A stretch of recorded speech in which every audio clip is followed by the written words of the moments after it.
Hey y'all, what to do? What's up? Your girl G here. Welcome back to my channel. Appreciate you for tuning in. We're gonna get into this episode of Real Housewives of Beverly Hills. Y'all, I'm actually quite interested in how Beverly Hills seems to be giving us a lot more real stuff of the reality TV. I think that's honestly what we're missing. Real Housewives of Potomac is just giving us straight up right now. And I feel like Real Housewives of Beverly Hills is really doing what is necessary. And I actually am liking this. We're getting deeper side to Erika, Crystal, Sutton. We gonna get into Sutton. But yeah, y'all drop down in the comments. Do y'all agree with what I'm saying? Is Real Housewives Beverly Hills giving us something real that the other franchises are missing?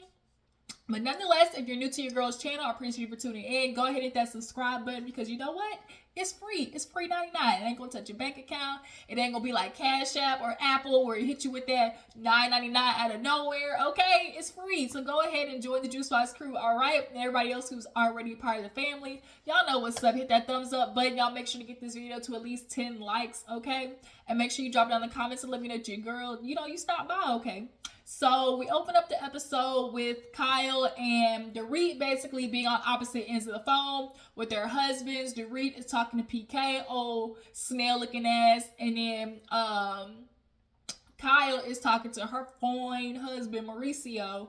And they basically went out and talked to each other, and basically we're just talking about how, marriage has been hard. Marriage is hard. It's deciding to continuously be with one person is a very hard thing to do. For PK, obviously it's been a struggle with Dorit and, her, theft situation, which, how y'all feeling about Dorit in these theft situations? I ain't gonna lie. I'm starting to look at her with my good eye, okay? I ain't liking it. So it's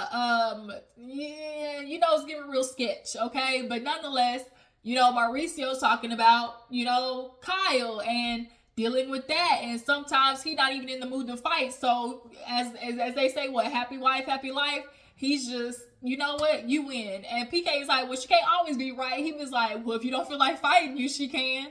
So Dorit, fills PK in on basically how the night went with Magic Mike and how Sutton kind of had a had a little spat. And he basically was just talking about how Mauricio was vulnerable about what's happening in their marriage, in his marriage with Kyle. And yeah, so then Kyle, she's talking to Mauricio. He, was a lot more bland with the conversation. Kyle had to be like, give it to me in the girl version. And he basically wanted to focus on Dorit PK. He didn't want to talk about how he was talking about their marriage either. Basically PK and Dorit is on struggle bus like us basically. And so yeah, dropping off the daughter, yada yada. So the ladies are getting ready for their new day of plans. We start out with Garcelle going out with Sutton and Crystal actually going out with Erika Jane, which I'm glad that we're seeing, Crystal kind of move around. I was seeing on Twitter that people were like, oh, what does Crystal bring to, Real Housewives of Beverly Hills? But I actually enjoy Crystal. Like, I actually feel like she is a good, everybody doesn't have to be the main character. Sometimes you need the supporting cast, and I feel like Crystal is good at that. But yeah, so Garcelle and Sutton, they basically sit down on the little gondola and get to trying to talk about, Garcelle and, Dorit and Sutton and her whole, blow up. And they can't because the gondola man, he want to get to singing. Oh, just going. And they looking like, okay, well, all right. And so Garcelle basically talks about Dorit, about how it's like she's not getting, it's not registering to Dorit. Like, if I'm telling you I don't feel safe, you don't sit here and try to Uno reverse me with the, well, I don't feel safe either. I'm hurt too, which we all know that's unfortunately the microaggressions of white women. They just can't allow somebody else to be hurt. And I think for Dorit, she just is very subconscious about trying not to come across as, going against the singular black woman on the cast. She is super anxious and subconsciously nervous about it. And so anytime Garcelle brings up a moment, she's so scared of that moment of being like, oh, the the racist white woman against the lone black woman on the cast, that anytime Garcelle brings up an issue, she has to detest it. She does not want it to be a thing. And because of her anxiety around doing that, she's actually creating the problem. You're actually creating the problem, Dorit. Like, you're actually doing yourself a disservice. And so, yeah, Sutton in the whole situation with Kyle, she's feeling like a little, alienated by Kyle, not necessarily feeling like she's really her friend like that. So, Erika and Crystal, they basically go out on a little lunch date and, talk about Sutton. And Crystal was like, I mean, it was a fun night. And all of a sudden, Sutton kind of like went to the left. And Erika was like, yeah, like everybody was trying to enjoy the night and we couldn't necessarily do it because Sutton, had a moment. And Crystal was like, I think had she gone first, that might have not happened. And a part of me kind of feels like that too. I feel like Sutton just has a lot of insecurities. And being in this group of women, who maybe are fashionable or look, as she say, in her mind, a lot more societally, pretty or something like that. When she sees these moments of them, getting picked by these handsome young men and things like that, I think it just hits like a soft spot for her. Especially with probably knowing, well, her ex-husband, he probably was cheating on her big old bits, and her finding out maybe what the women looked like or something like that, like them being, a certain type of look. Like, I think it just triggers Sutton. And also, we don't know what it was like for her growing up in school and things like that, Yeah, I just think for, like Crystal said, like, so had she actually gotten up there, she wouldn't have had, like, an issue. For real. I think the same way.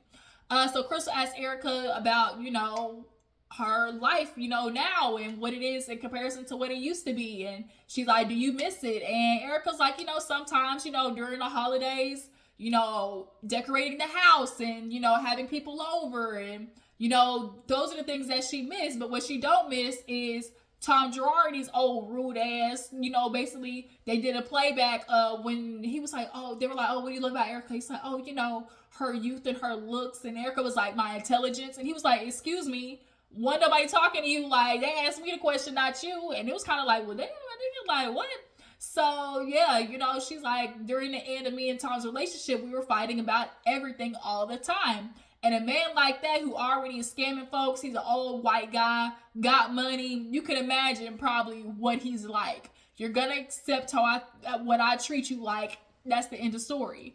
So yeah, Erika was like, I just kind of, missed that part of it, being able to get up and go and travel and stuff like that. But other than that, like, no, I don't miss everything else that came with it. So Dorit and Kyle actually go out to eat as well. They kind of have their little segment. They're really doing good with having these moments of having actual individual conversations. And that's what we need, like, on Real Housewives of Potomac, actually true, real conversations, Because, for instance, I feel like if Robin and Giselle actually had a one-on-one conversation, we might get a little more real out of Robin. Because what she's giving us right now, straight garbage, okay? But back to Beverly Hills, I just appreciate how we're having these moments. And so, Kyle, she orders her, her mocktail or tea or whatever. And Dorit's like, girl, you really sticking to this, huh? And Kyle's like, yeah, everybody, like, is asking the same thing. Kyle's getting up early in the morning, working out, she ain't drinking. And Dorit's like, selfishly, I say that because, when we do go on these trips, that's our time to let loose and have fun. And Kyle was like, yeah, but I can still be fun without the alcohol. Sometimes there were moments where I was like, afraid to say like, oh no, I don't want to drink, or I would order a club soda and pretend it's vodka, and she felt like she always had to be this fun person. And I'm sure that goes for a lot of housewives where you feel like you want to be the fun one, you want to be the one that, make sure you keep the vibes going and stuff like that. But if you're faking it, then it's like, to continuously have to do that, I'm sure is exhausting. But, we are used to Kyle, swinging the ponytail and busting down the split, but can she still do that without alcohol, But she's like saying, I've made the decision because I'm trying to be more clear. I'm trying to be more, intentional. And so Dorit's like, yeah, I totally get that. Like, do you think, the situation with your sister has anything to do with it? And she was like, yeah, probably, like a lot happened with Kathy. Like, Kathy, I see you. Like, I see you. I know the type of woman that Kathy is. And that situation where she lit into Kyle last season and Lisa Rinna blew up the spot, Kyle knew deep down that Lisa Rinna was telling the truth. But at the reunion, Kyle looked at Lisa like, you're putting me in an uncomfortable position, because at the end of the day, no matter how wrong and how dirty Kathy was going in on Kyle, Kathy still wanted the loyalty of a sister to basically shut Lisa down. Like, how dare you try to order loyalty out of me when you literally were just talking mad cash money shit about me, And that's the type of person that Kathy is. And so Kyle was in such an awkward position, literally boohoo crying at the reunion. But nonetheless, the whole situation, Kathy, she just needed to be more clear. And, of course, Dorit, asked, well, how does that, affect your marriage and stuff like that? And so she's like, it is a little uncomfortable sometimes because, Mauricio, he's this business guy, he has these companies everywhere. And a lot of times in those companies, you got to have these, appearances and parties and get-togethers at these houses.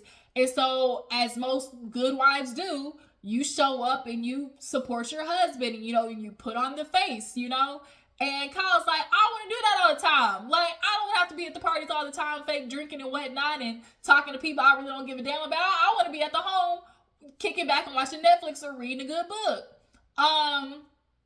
So, Dorit straight up asked, like, well, how does that work for you in your marriage? And she kind of teared up. And of course, in her confessional, she was just like, yeah, this does, kind of scare me, because at the end of the day, I was expecting more from Mauricio, especially with the situation with Kathy. And I'm sure Mauricio has been in the midst of this Kathy shit, obviously, for a long time, because they've been married for 20 going on 30 years. So it's like, I'm sure he's seen the ins and outs, okay? The ins and outs of this whole Kathy situation.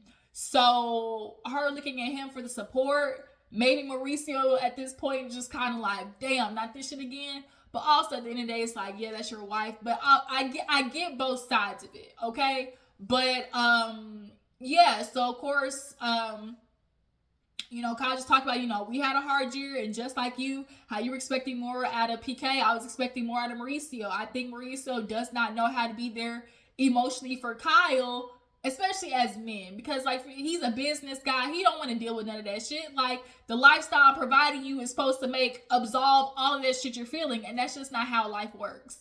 And so they could talk about Dorit and PK, and basically, it's the same thing for her. Like, she's expecting more out of PK emotionally, and he ain't giving it to her, and I honestly think that because now we all know that PK and Dorit filed or whatever, I think Dorit watching Kyle have the strength to leave Mauricio gave her the boost to leave PK. I don't think if Kyle was still married to Mauricio, Dorit would still be married to Mauricio. And I bet I literally put everything on it. I really feel like that. I really do feel like that, because they were the couples, they went on a lunch date together. And even though Dorit was miserable as all get out, and I'm sure PK is having some money issues, she was trying to stay. And I think watching Kyle leave a marriage for that long, Dorit realized, like, shoot, I can do it too. But y'all drop down in the comments. Do y'all feel like if, like what I'm saying, if Kyle was still married to Mauricio, Dorit would still be married to PK? But moving on. So all the ladies get together. They're getting ready to have they, shindig, they night out and everything like that. Mauricio, Garcelle went to go see her son Oliver. And Oliver, he just stepped in it, y'all. Because I'm a big Vanderpump Rules fan. I've been watching this since day dot. And this last season, he was over there messing around with Raquel. And although he's want to sit there trying to say, like, oh, people didn't know I was already separated, I wasn't in a relationship. Lies you tell, Oliver, the lies you tell. The woman reached out to Raquel and basically let her know, girl, he was just over here, When it's like, girl, you know, he was just over here eating me out, and now you kissing my nigga, like, girl. If that's what it was giving, real, okay, for real, for real. And he was there, you know, I'm just, you know, people gonna say whatever they say, you know, I'm just living my life. Okay, Oliver. We see the tattoo under the eye. That lets us know everything we need to know about you. Anytime they got a tattoo under his eye or on the eyebrow, stay away. Stay away, okay? See, the ladies are getting ready to go, you know, do a little shindig or whatever, dressed up real cowboy style. Garcelle loves those pants. I love that bleach stained look. Garcelle's looks have been real hit or miss. She's hitting with the looks on the show, but these confessional looks, y'all, cut it. Whoever's doing her confessional looks, no. That zebra with the black eyeshadow, trash. That yellow dress could have been cute, but they cinched her waist way too small, so it's like kind of, I don't know, it's like lifting her real funny looking. But yeah, yeah, they all get ready or whatever, super cute, cowboy style. They go out to eat first. They go to this restaurant and they play a little game, all right? So, the first question was, what was it?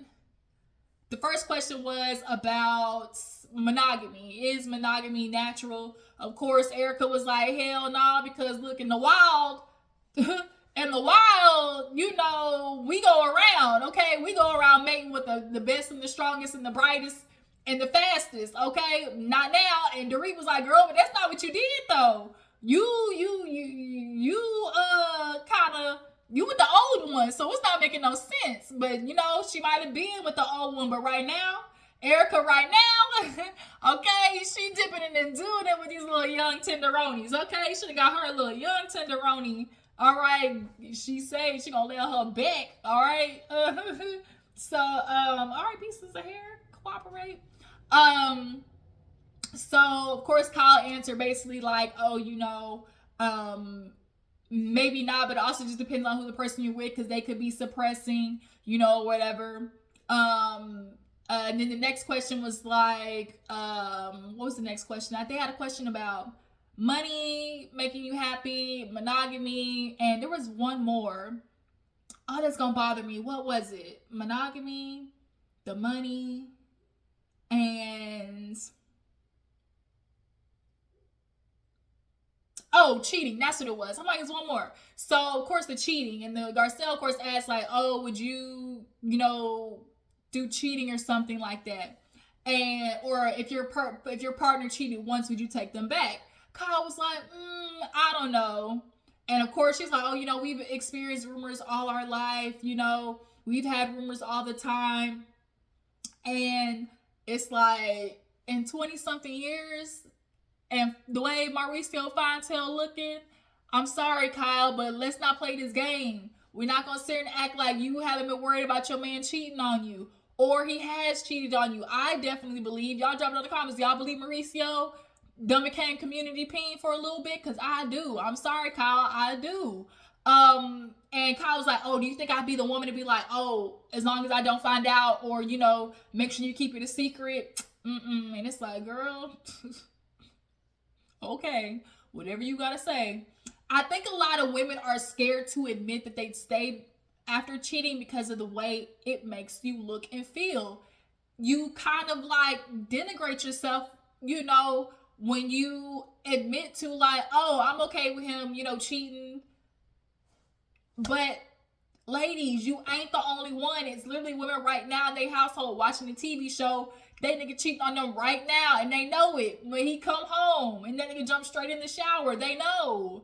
And they're still there. Whether it be for the kids, the lifestyle, whatever, because they ain't got their shit together, whatever it is. Women are staying with these dog-ass dudes, okay? So, of course, Garcelle brings up the moment where she, you know, heard that her dude was with old girl for not just on time in a moment, but for 5 years. He had a whole relationship. So she's like, yeah, I emailed everybody, blew all his shit up, okay? And it is what it is. And then of course it was a, you know, money making you happy situation. And, you know, Erika got very vulnerable, just talked about, like, you know, no, like, it doesn't make you happy, but I'm not gonna lie, there are moments, or like, is there a point where money doesn't make you happy anymore? And no matter how much money you have, if you're not internally fulfilled, no, you will not be happy. And so Erika was like, yeah, you know, was it nice being able to go and do this and, you know, go shopping and just let him pick up the tab? Yeah, of course, but, you know, at the end of the day, you know, a lot of stuff came with it. And now I do get anxiety, like, the next time a bill comes in. This bill comes in, and girl, Erika, welcome to everybody else struggling out here. Next bill comes in, you like, damn, I just paid that, and it's already back around. God dang. So she's like, I literally get anxiety because just as much money is coming in, it's just a lot of money coming out. And so Garcelle was like, you know, we haven't heard, you know, this side of you. She was like, well, I've been on the defense. Like, all last season, everybody was coming for Erika just hard. They were coming for Erika. And, you know, they panned the camera to Sutton because Sutton was on Erika's ass. Now, rightfully so, Erika, because at the end of the day, like, we do got questions because it is your husband. But also the women were attacking her in a way that wasn't, like, really empathetic. Like, it wasn't as much as it was, like, curiosity as it was already they had decided she was dead wrong and wasn't maybe thinking about her side of situation. So yeah, they all go out, go to the spot, ride the bull. Kyle rides the bull. Fine ass dude was, you know, lifting up Erika. Garcelle was like, every time Kyle ordered a drink, Garcelle was, all right, girl, how long is lasting? Like, people definitely are questioning it, but Kyle, if that's your life, do you, boo-boo? They definitely stay with the same drinks. If I hear Kettle One on the rocks and I hear Belvedere one more time, where the Crown, where the Hennessy, where the Fireball, you know, where's the Añejo? All right, that's tequila, by the way. The Añejo, if y'all ain't on it, get on it. So yeah, they ride the bull, and Sutton, Kyle's like, go first. She's like, no. Kyle actually goes first. And she tells the dude, be nice, you know, make me look good. Sutton does the same thing, be nice. I think Sutton just, like, she does not like being embarrassed. Like, that is her thing. She does not want to be the fool or, like, the joke. I'm starting to feel like maybe Sutton might experience a little bit of bullying growing up. I'm guessing that. I kind of feel like that's what happened. She does not like being the center of, like, she can't handle being the joke, you know, or whatever, or being embarrassed in front of people. It sends her through the roof. And when she got done, Erika was like, that was it. And the confession, she was like, girl, if her dick riding skills ain't anything like that bull riding, girl, no wonder you ain't getting no date. But when you look at old Sutton's old feeble legs, you know, I don't think she ride nothing at all. She didn't go ahead and order her young little meat to come on ride, come on around, give her a nice little massage, nice little boyfriend experience, drop duke and leave. Okay, Sutton need to get reinvigorated. So yeah, they ride the bulls and everything. They leave. Next morning, it's time to go. They pull up to the elevator. Erika's like, oh, looky here, Mikey, Sutton. How about you apologize? This is the perfect time to apologize for saying that the show is shitty. And Sutton was like, even I was like, what? That's not what she said. And she was like, wait a minute, Erika, don't put words in my mouth. And she was like, I love the show. It was just that, you know, the leg spreading part. And so when they closed the elevator, she was like, why would you do that? She's like, that's not what I said. She's like, it doesn't matter. I'm like, bitch, yes, it does. What you mean it don't matter? She was like, at the end of the day, like, you didn't like what happened. And she was like, yeah, but don't sit there and try to, like, put me on the spot like that. So they go downstairs, and Erika, Sutton was like, that was shitty, and Dorit was like, yeah. And Garcelle was like, look at the light, like how that happened, them coming down literally as we were leaving. And Erika, in her confessional, she was like, you know, I was saying I wasn't going to fight for Lent, but everything I've experienced, God gave me a moment to call that bitch out, and that's what I did. So I took it. Sorry, shoot me. Sorry, not sorry. Erika basically been like, I've been doing so good. I deserve to have a bitchy moment. That's what Erika was giving. I've been doing so good, Lord. I deserve to have a bitchy moment. And she did. So they get on the car finally, and they basically confront Sutton like, girl, you okay? She's like, no, I'm okay, I'm good. And they're like, and so they basically start confronting Sutton about how she be acting sometimes. Like, she can get a little unhinged is kind of the right word, where she kind of loses it for a second. And I think it's just literally her insecurities and just like her self-consciousness causes her to just get real prickly. And so Garcelle was even like, yeah, you kind of did. And so she confronted Erika or whatever, and she was like, well, I mean, that's, you made it about you in the moment. She's like, no, I didn't. I just left. It only became about me because everybody left. And so Kyle went to the bathroom but saw Sutton, and then, you know, obviously came to check in on her.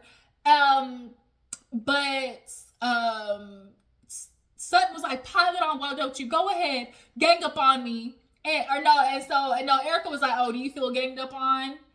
She was being facetious because that's what y'all heifers did to Erika last season. Y'all ganged deep up on Erika. So she was like, oh, do you feel ganged up on? Like, she definitely was giving Sutton the business. So she's like, no, it's perfect. That's just what you always do. Do what you usually do. So Dorit sits by Sutton and she's like, look, I'm sorry I was uncomfortable. I'm sorry I made it about me. I'm not going to talk about this as not ad nauseum. And Garcelle looked at Dorit like, you know, this is what I always hate, because why didn't you come and check on, you know, Sutton? She's like, feels like I'm always the one that have to do it. And Dorit's like, well, I wish I would have. And she was like, well, why didn't you? And so she's like, well, Garcelle, I mean, I would expected you to like bring her down. And Garcelle's like, bitch, I ain't her therapist, I'm her friend. Like, Dorit immediately made Garcelle responsible for bringing, you know, Sutton back to reality. It's like Garcelle and Dorit definitely they're always gonna have their wires crossed, always. And so yeah, it was kind of a rough departure for Sutton. So everybody gets back to LA. Erika and Garcelle had to sit down and have a talk about LA, and everything was good. But Garcelle was like, you know, I have a bone to pick, and Erika was like, well, pick it then, bitch. And she was like, you know, I thought you was gonna go for Sutton. And Erika was like, no. She's like, but then you did. When that elevator opens, you went after her. And Erika was like, well, I'm not going to sit here and ignore the fact, like, when she flipped the switch. And Garcelle agreed. She was like, she did, you know, and trying to tell her that, you know, it's hard to rationalize with Sutton when she goes off the deep end. She just is not, like, feeling like, you know, the spotlight is in her in an embarrassing way. So she was like, she came with the money and everything. And Sutton, you knew this was a strip club situation. You weren't worried about looking a certain way before, but now all of a sudden you weren't worried about it. Okay, let's stop. And so yeah, they basically confront that whole Sutton issue, and Garcelle was like, you know, maybe I gotta start letting, you know, Sutton fight her own battles. You know, I don't know why I get so defensive with Sutton, but I think it's also because like Sutton and Garcelle understand each other. You know, they've all kind of had like the girls kind of go after her in a certain way, so they've garnered a friendship. But Erika was right, where it's like, okay, now it's like we got to check on Sutton, and that's also not what Sutton asked for. Granted, she left, but also I think Sutton would have pulled well, why did none of you guys check up on me? I absolutely believe Sutton would have did that, because she feels like, as she said, nobody has her back. Had nobody went and checked on her, she would have been pissed off. So it definitely was going to be a lose-lose situation. So we get to Kyle and Sutton, and Kyle comes over. She's like, of course, you know, you got some tea. She's like, bitch, this is expensive tea. I drink Lipton. And so says, I want a cocktail. I ain't liking the way that sometimes she be talking to Ivy. Y'all been catching it? It's giving real Ramona. So Kyle sits down and she's like, okay, you know, how's Vegas? She's like, well, that wasn't a fun departure, you know, country so departure. And she was like, you know, Kyle, we've had this talks about me feeling like you're not on my side. And they do a flashback basically where they kind of like, you know, we're friends, but, you know, I really need to feel like you are there to defend me. I think Sutton also has a problem where, like Kyle said, like, I can be your friend, but that doesn't mean I can't see the bigger picture, you know, in the situation. Doesn't mean I can't see all sides. Garcelle kind of said, oh, flashback, going back to Garcelle, she talked about her situation with Dorit, with Erika, and they're like, Dorit talk, but that bitch don't listen. And she wants to pinpoint a certain detail of the story because she doesn't want to address the actual bigger issue. It's very manipulative. Dorit, she'll know she'll be wrong in a situation, but she'll try to pinpoint the one time she's right and ignore everything else of the bigger part of the problem. Dorit, I've caught her. But yeah, no, so Kyle was like, I am your friend. If I wasn't your friend, bitch, I wouldn't be here right now. But I can still call out, the whole, I can see both sides. And that kind of made Sutton kind of look like, like, if I'm your friend, but I think Sutton is one of those people, the minute she feels like somebody's calling her out for something, immediately, like, you're not my friend. And that's not what a true friend is. Sorry, I was looking at the window. Like, if I'm your friend, I'm going to tell you when you be acting crazy. And so she's like, Sut, I'm your friend, but I got to be honest, like, sometimes you be acting a little unhinged. You can go to 10. And Sutton was like, name them. Name them. Name them. With her country ass. And Kyle was like, shut up and I will. And Sutton kind of was like, she wasn't expecting Kyle to go off like that. She was being a little pessimistic. She was being a little facetious with the name them. Like, she kept talking over Kyle. She was. And so finally Kyle was like, see, this is what I mean, like, you're being rude. She's like, I'm not understanding rude. Bitch, you need a dictionary. At the end of the day, okay, Lake Tahoe, bitch, you went off. The whole present thing with Lisa Rinna, you went off. Now here at Magic Mike, you went off. I don't think someone's really ready for her to name them, as she said with her country self. Name them. Okay, she wasn't ready for that. So she's like, son, are you okay right now? Because you're not really giving your okay. And so once she named him, I don't think Sutton was prepared. Like, she's not really ready to hear how she possibly can go off the deep end, And I think Sutton recognizes it, but she doesn't know how to stop herself out of her anxiety and self, consciousness and insecurities. But that's where the episode ended, you guys. I really appreciate you for tuning in. Y'all drop in the comments. Do y'all feel like Sutton can get a little unhinged?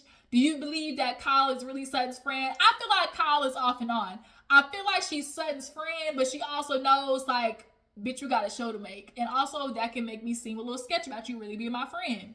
And how do you guys feel about this new Erika Jayne that we're getting, that's a lot more vulnerable and open? Do y'all like this Erika Jayne, or do y'all believe it is the question? I appreciate you for tuning in. Y'all make sure to follow me on Instagram and Twitter, and I'm gonna catch you guys later.